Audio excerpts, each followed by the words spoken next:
সবাই খেয়াল করে দেখো, মাউসের দুইটা বাটন আছে না? একটা হচ্ছে লেফট বাটন আর একটা হচ্ছে রাইট বাটন। তো লেফট বাটন দিয়ে আমরা শুধুমাত্র ক্লিক করব, আর রাইট বাটন দিয়ে আমরা স্পেশাল কিছু ফাংশনিং কাজগুলো করব। ঠিক আছে, ফাংশনাল কাজগুলো করব, পরে করো।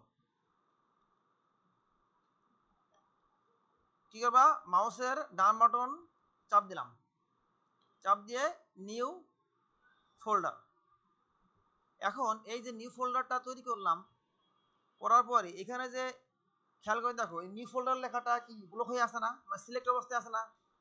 সিলেক্ট অবস্থায় আছে, এবং এটা কিন্তু সম্পূর্ণ জায়গা মানে ডান বামে মনে হয় যে ফাঁকা আছে, এরকম মনে হচ্ছে না? এই অবস্থায় মানে এই অবস্থায় আমি যদি কিবোর্ড দেখে টাইপ করি, আমি একজন নাম লিখলাম, লিখলাম হচ্ছে রেইনি সিজন,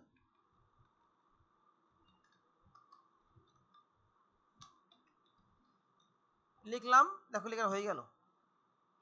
এই যে লিখলাম না, আমার ফোল্ডার তৈরি করার পরে ওখানে নিউ ফোল্ডার নামটা আসছিল। আমি যখন এখানে নাম লিখলাম, এটাকে বলা হয় রিনেম করা। কি করা? রিনেম করা। এই রিনেম করার জন্য বেশ কিছু প্রক্রিয়া আছে, আমি সেটা দেখাবো। ফোল্ডারটাকে একটু ক্লিয়ার করি। এই ফোল্ডারটা এখানে আছে, এটাকে আমি ডিলিট করলাম। মাউসের ডান বাটন চাপ দিলাম, চাপ দিয়ে নিউ ফোল্ডারে ক্লিক করছি। তো ফোল্ডারে ক্লিক করার পর যদি আমি বাইরে ক্লিক করি, তাহলে কিন্তু এটার নামটা এই আছে না, নিউ ফোল্ডার দেখা যায় কিনা, এই যে নিউ ফোল্ডার, নিউ ফোল্ডার নামটা এখানে এটা হলো সেট হয়েছে না? এখন এই ফোল্ডারটাকে আমরা নামটা পরিবর্তন করব। এখন বিষয় হচ্ছে যে আমি কোথায় রাখবো, রাখার অনেকগুলো জায়গা স্পেস আছে, জায়গা আছে। আমি এখানে যে স্ক্রিনটায় আছি এটা হলো ডেস্কটপ স্ক্রিন। ঠিক আছে, ডেস্কটপ স্ক্রিন। আচ্ছা, দেখো কম্পিউটার যে হার্ড ডিস্কের যে স্পেসটা, যে স্পেসে আমরা মানে এর যে স্টোরেজ ক্যাপাসিটিটা, সেকেন্ডারি ড্রাইভ বলে, এখানে অনেক, এইটাকে অনেকগুলো পার্টে ভাগ করা হয়েছে। তোমাদের তো বেসিক আলোচনা করতেছি, অনেকগুলো পার্টে ভাগ করা হয়েছে, যেমন লোকাল ডিস্ক সি, ই, এফ, জি। এখন এই সি এর মধ্যে দেখছো এখানে কিন্তু এরকম একটা আইকন আছে, আছে না? দেখা যায় কিনা ছোট, এই যে আছে এখানে একটা আইকন, এই যে এইখানটা, এই যে আইকনটার মতো, নাকি এই আইকনটার মতো এখানে একটা আইকন আছে। এখানে হচ্ছে এই যে এই ড্রাইভের মধ্যে এই কম্পিউটারটাকে অ্যাক্টিভ করার জন্য, এর তো সব ডিভাইস আছে না, বিভিন্ন ডিভাইস আছে, এর মধ্যে অনেক ডিভাইস আছে। তো আর তো এটাকে যে অ্যাক্টিভ করার জন্য, যেমন আমরা যারা হিউম্যান, এটা ভিডিওতে না রাখি, তো এখন আমাদের যদি এই রুহ বের হয়ে যায়, আমরা কি লাশ না? লাশ। এই কম্পিউটার এরকম যে এর স্ট্রাকচার আছে, সব কিছু আছে, কিন্তু এর একটা প্রাণ দরকার আছে। এই যে প্রাণটাকে বলা হয় ওএস বা অপারেটিং সিস্টেম। কি বলা হয়? Operating system. আমি এখানে একটি লিখে দিই। কি করে? এই যে অপারেটিং সিস্টেম, এটা হলো কম্পিউটারকে, তোমার কম্পিউটার প্রাণ, এটা কম্পিউটারকে সচল করে। এরপরে আমরা এই কম্পিউটার দিয়ে কাজ করতে পারবো। এখন আমি যে প্রোগ্রামের মধ্যে আছে, এটা এমএস ওয়ার্ড। এটা কি? Microsoft word. এমএস মাইক্রোসফট, এটা কোম্পানি না, নাম শুনে বিল গেটস, আমরা মাইক্রোসফট। তো তার মাইক্রোসফট অফিস এই সফটওয়্যারটা তৈরি করছেন। তো এর মধ্যে অনেকগুলা তোমার প্রোগ্রাম আছে, যেমন এর মধ্যে একটা হচ্ছে এমএস ওয়ার্ড, মাইক্রোসফট ওয়ার্ড। এটা হলো শুধুমাত্র লেখালেখি করার জন্য ইউজ করা হয়। মাইক্রোসফট ওয়ার্ড শুধুমাত্র কি লেখালেখি করার জন্য ইউজ করা হয়। এবার হচ্ছে মাইক্রোসফট এক্সেল, হিসাব নিকাশ করার জন্য। পাওয়ার পয়েন্ট আছে, মাইক্রোসফট পাওয়ার, MS power point, Microsoft power point, এটা হচ্ছে প্রেজেন্টেশন দেওয়ার জন্য। এমএস এক্সেস, ডাটাবেস তৈরি করা, ইনসার্ট, ডিলিট, আপডেট, মডিফাই, এই কাজগুলো করা। আর হচ্ছে আমরা এইগুলো কাজই করবো, word, excel, PowerPoint, access. এছাড়াও অনেক কিছু আছে, পাবলিশার, আর কিছু আছে। তো এখন এটা হচ্ছে পরে, আগে আমাকে এই কম্পিউটারকে সচল করার জন্য ওএস দেওয়া লাগবে, বুঝছো? ওএস দিতে হবে। ওএস দেওয়ার পরে দেন হচ্ছে আমরা এর মধ্যে আমরা যে ধরনের কাজ করব, সে সফটওয়্যারটা এখানে আমরা সেট আপ করবো। ক্লিয়ার? বুঝছো? আমাদের যখন মানুষের জন্ম হয় তার কি রুহুটা আসে না, এরপর তা সে বিভিন্ন পোশাক পরে, বিভিন্ন অলঙ্কার পরে, পরে কিনা, এটা হলো পরের বিষয়। আগে হলো একটা তার বডি, মেইন যে স্ট্রাকচারটা, এবার হচ্ছে তার মধ্যে রুহু আসলো। এটাও তাই, কম্পিউটারের মধ্যে এইভাবে আছে। কম্পিউটার কি কি অংশ আছে এটা একসময় বলবো, এখন ওদিকে না যাই। আচ্ছা, তাহলে এই যে আমার দেখালাম যে এখানে এই হার্ড ডিস্কটাকে অনেকগুলো পার্টে ভাগ করছি। এটার মধ্যে হলো দেওয়া আছে উইন্ডোজ। যদি কোনো কারণে এই উইন্ডোজটা করাপ্ট করে, তাহলে টোটাল সিস্টেমটা ইনঅ্যাক্টিভ হবে, কাজ করতে পারবে না। বুঝছো?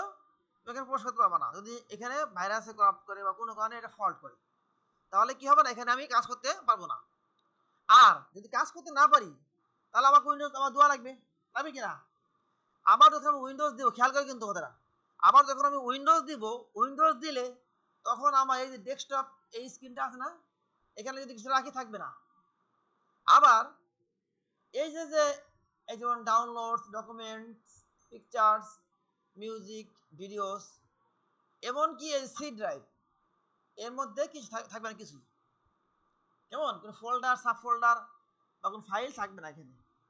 ফাইল হতে পারে যে কোনো ফাইল, ইমেজ ফাইল হতে পারে, ছবি একটা ফাইল, টেক্সট হতে পারে, ভিডিও হতে পারে, অডিও হতে পারে না, এগুলা এগুলো তো থাকবে না। শুধুমাত্র বিশেষ সমস্যা, যেমন হার্ড ডিস্ক পার্টিশন না করলে, শুধুমাত্র উইন্ডোজ করাপ্ট করলে এই যে সি ড্রাইভ, এই সবগুলো হচ্ছে, এই সব ডেস্কটপ, এগুলো কি সি ড্রাইভের অন্তর্ভুক্ত, আন্ডারে। বুঝছো কথা? সবগুলো কি সি ড্রাইভের অধীনস্থ, আন্ডারে। হ্যাঁ, আর এইগুলো ভিন্ন, এইগুলোর মধ্যে থাকলে সেগুলো থাকবে।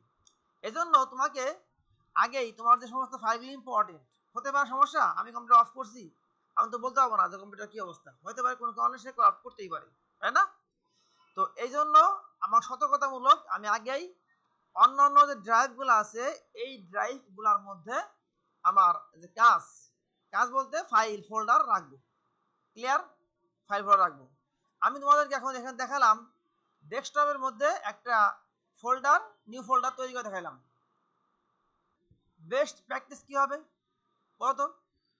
বেস্ট প্র্যাকটিস হবে হচ্ছে যে আমাদের ডেস্কটপে আমাদের মানে জরুরি কিছু না রাখা, বা এই ডকুমেন্টসের মধ্যে কিছু না রাখা। আমরা বুঝতেছি যে আমার এখানে, হ্যাঁ, এটা আমার কখন আমি নিজে মোটামুটি কনফিডেন্ট হতে পারি, যদি আমার উইন্ডোজটা তোমার লাইসেন্স থাকে, আবার যদি এখানে প্রপার যে ইসের কি বলে, যেমন এখানে উইন্ডোজ ডিফেন্ডার আছে বা অ্যান্টিভাইরাসগুলো দেওয়া থাকে, তাহলে কি হবে না, আমার মোটামুটি আমি বলতে পারি সেফ, তাই না?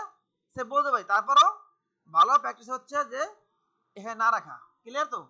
উইন্ডোজ যদি ভালো থাকে, আমার যেমন আমি অনেক কাজ এর মধ্যে করে দেখো ডাউনলোডসের মধ্যে রেখে দিচ্ছি, এই ডাউনলোডসের মধ্যে রাখা আছে, ডকুমেন্টসের মধ্যে আছে, তো আছে। তো এগুলো হলো আমি রাখছি, জানি যে সমস্যা হবে না, কিন্তু হতে পারে না। এখন দেখো যে আমি এই যে আমার কম্পিউটারের মধ্যে এফ ড্রাইভের এখানে যে ফোল্ডারগুলো আছে না, এই যে আমার এখানে 19 ব্যাচ, কিছু কিছু ব্যাচের তথ্য এখানে আছে, মানে কাজগুলো আছে 19, 18, 11, 22, 21। তাহলে আমি এখন কি করব, আমি 23তম ব্যাচ, তোমাদের 23তম ব্যাচ না, 23 ব্যাচ, হ্যাঁ, আমি 23তম ব্যাচে একটা ফোল্ডার এখানে তৈরি করব। এজন্য কি করব, আমি যে কোনো জায়গায় ফোল্ডার তৈরি করে একই নিয়ম, একই প্রসেস, মাউসের ডান বাটন চেপে এই যে নিউ ফোল্ডার, বুঝছো? আবার দেখো মাউসের ডান বাটন চাপ দিব, নিউ ফোল্ডার। এখন আমি এই ফোল্ডারে আনার পরে এই অবস্থা যদি এরকম থাকে, আমি সরাসরি এখানে টাইপ করে লিখতে পারি। সরাসরি এখানে লিখলাম 23 ব্যাচ, সাপোজ এটা ফাইনাল না, এখানে টিএসসি ব্যাচ লিখলাম, এটা ফাইনাল না, এখানে লিখছি। আর যদি মনে করি না, আমি এটাকে এটা তো তৈরি করার পরে নামটা সিলেক্ট হইলো, ছিল, আর এটা তো নাম আছে না, নামটা সেট হয়ে গেছে, বুঝো কিন্তু কথাটা? এখানে কি বলছে, এখানে নামটা সেট হয়ে আছে, এখানে আমি এটাকে নামটা চেঞ্জ করব। তাহলে এখানে ক্লিক করবা, এর উপরে ক্লিক করে মাউসের ডান বাটন চাপ দিবা, কেমন? কালকে বলছিলাম কিন্তু ডান বাটন বাম বাটন না, মাউসের ডান বাটন চাপ দিব, চাপ দিয়ে আমি দেখো এখানে রিনেম নামে একটা অপশন আছে, রিনেম আছে কি না, এই যে আমার কার্সর দেখো রিনেম নামে একটা অপশন এখানে আছে, এটা একটা আছে। আবার শো মোর অপশনস, এখানে গেলেও কিন্তু রিনেম পাবা, বুঝছো? আবার আরেকটা হচ্ছে এখানে ক্লিক করে কিবোর্ড থেকে কিবোর্ডের একদম উপরের সারিতে F1 F2 F3 এরকম আছে না, F12 পর্যন্ত 12টা কি আছে। আমি এই ফোল্ডারে ক্লিক এক ক্লিক বাম ক্লিক, কিন্তু ক্লিক মানে যখন আমি বলবো ক্লিক করছি বোঝা বাম বাটনে ক্লিক করছি। ওরা সবাই ক্লিয়ার বুঝছে কিন্তু, যে আমি যখন বলবো আমি ক্লিক করছি তখন কি বুঝবো যে বাম বাটনে ক্লিক করছি। আর যদি রাইট ক্লিক করে আমি বলবো এটা রাইট ক্লিক। বুঝছো কথা? হ্যাঁ, খেয়াল করতে হবে কিন্তু যদি আমি ওটা রাইট ক্লিক করি বা ডান বাটন ক্লিক করি তখন আমি বলবো যে এখানে ডান বাটন ক্লিক করতে হবে, আদারওয়াইজ সব বাম ক্লিক মানে কি বাম বাটনে ক্লিক। ঠিক আছে না? এখন আমি এই ফোল্ডারে ক্লিক করলাম, ক্লিক করে একটা সিম্বল ক্লিক করি, সিম্বল ক্লিক করে কিবোর্ডের F2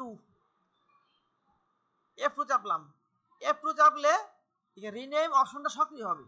তখন আমি এখানে লিখলাম 23rd ব্যাচ। এবার আমি কিবোর্ড থেকে দেবো এন্টার। ঠিক আছে? এই কাজটা করার জন্য সব একই প্রক্রিয়া। এই যেখানে আমি মাউসের ডান বাটন চাপ দিয়া এখানে রিনেমে ক্লিক করতে পারি, একইভাবে হতে পারে, অথবা মাউসের ডান বাটন চাপ দিয়ে শো মোর অপশনস এখানে এসে আমি রিনেম করতে পারি, একই প্রক্রিয়া। বুঝছো না? এটা একটা গুরুত্বপূর্ণ জিনিস কিন্তু, না ফোল্ডারটা এবং কোথায় রাখবা নাকি লোকেশন। তোমার এই কম্পিউটারে কাজ করার সময় তোমাকে লোকেশনের বিষয়টা তোমার মাথায় রাখতে হবে সিরিয়াসলি। লোকেশন, আমি আমার কাজ করব কোথায় রাখবো, তুমি কাজ করতে খুঁজে পাইতেছো না, হ্যাঁ, ডিফল্ট ভাবে সেট হয় ডকুমেন্টসের মধ্যে, কিন্তু তোমাকে মাথায় রাখতে হবে যে আমি কাজ করব আমার এটাকে কোথায় রাখবো, এটাকে আমাকে আগেই সেট করতে হবে। না, দুইটা ফোল্ডার আছে না, আমি এই যে চাচ্ছি এই ফোল্ডারটাকে বাদ দেবো, এটা আমার প্রয়োজন নাই।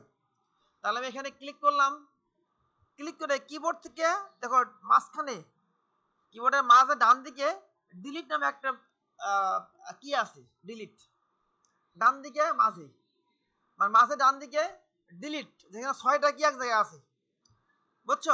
এরো কি এর উপরে তীর চিহ্নের মতো কি আছে না, উপরের দিকে 6টা কি আছে, ইনসার্ট এর নিচে delete, form end page up page down, সেখানে ডিলিট নামে কিটা আছে, এখানে চাপ দিয়ে ডিলিট করতে পারি, অথবা ফ্রি আনি আন্ডু করি, হ্যাঁ আন্ডু করলাম চলে আসলো, অথবা আমি মাউসের ডান বাটন চেপে এখান থেকে ডিলিট করতে পারি। বুঝছো? অথবা আমি মাউসের ডান বাটন চেপে শো মোর অপশনস এখানে এসে এখান থেকে আমরা ডিলিট করতে পারি। হ্যাঁ, এখন একটা কথা আছে, ডিলিট করলাম তো আমরা তো সাধারণত ডিলিট করি না, ডিলিট করলে করার পরে এই ফাইল হোক ফোল্ডার হোক সেটা হচ্ছে একটা রিসাইকেল বিনে জমা হয়। কোথায় হয়? রিসাইকেল বিনে জমা হয়।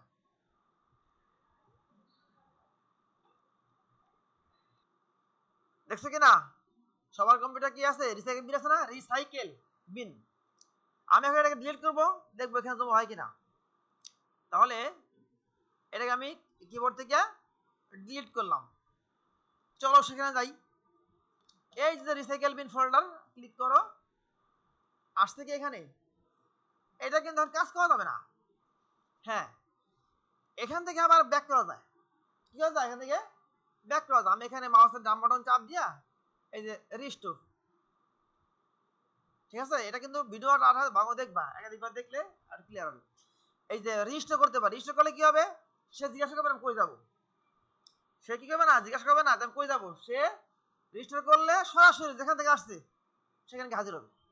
বুঝছো কথা? একদম দেখো ওইখানে এসে পড়ছে, আসছে, যেখান থেকে আমি ডিলিট করছি সেখানে সে চলে গেছে, রিস্টোর করলাম।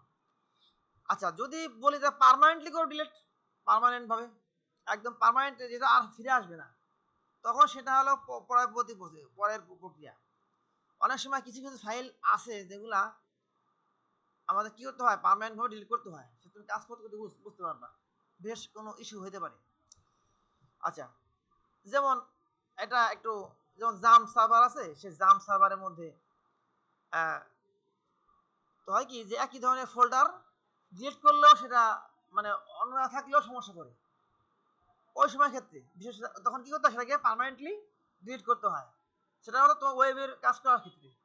আমাদের টুকটাক কাজের জন্য এটা বড় ইস্যু না, কেমন বড় ইস্যু না। তারপর শিখাই দেই, এইখানে তুমি ক্লিক করলা, ক্লিক করে কিবোর্ড থেকে শিফট চাপবা, শিফট চেপে ধরে শোনো, শিফট চেপে ধরলা, ধরে রাখছো না, আমি ধরে রাখছি, শিফট চেপে ধরে রাখলাম। এখন তুমি ডিলিট বাটনে ক্লিক, একটা চাপ দাও। এখানে তো কি লেখা আসছে, are you sure want to permanently delete this folder. এখন কিন্তু সে বল তোমাকে ওয়ার্নিং দিছে, তুমি আসলে চাচ্ছ যে এটা পার্মানেন্ট লিস্ট থাকবে না কিন্তু এখানে, একদম এখানে আউট, ওই রিসাইকেল বিনে থাকবে না। ইয়েস করলে কি হবে না, দেখো রিসাইকেল বিনে কিন্তু নাই, এখানে আছে নাই, কিন্তু সে কিন্তু একদম চলে গেছে, একদম চলে গেছে, হ্যাঁ, পার্মানেন্টলি। তাহলে এটার নিয়ম কি, এটা হচ্ছে কিবোর্ড থেকে শিফট, আমি আগে চাপ ধরে রাখবো, ছাড়বো না, ধরে রেখে ডিলিট করবো। এটা আমাদের স্পেশাল কেস, নর্মালি তোমরা হচ্ছে ডিলিট করবা।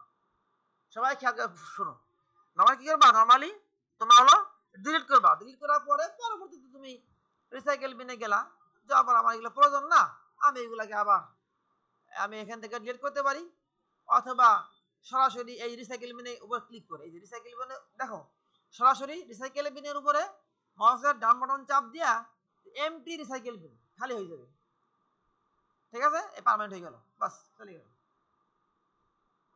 ঠিক আছে না। তাহলে এটা এমটি হয়ে গেল, এখানে রিসাইকেল বিনের উপরে মাউসের ডান বাটন চাপ দিয়ে এমটি রিসাইকেল বিন করলে কি হলো, সে পার্মানেন্টলি চলে গেল। এই হচ্ছে ফোল্ডারে মোটামুটি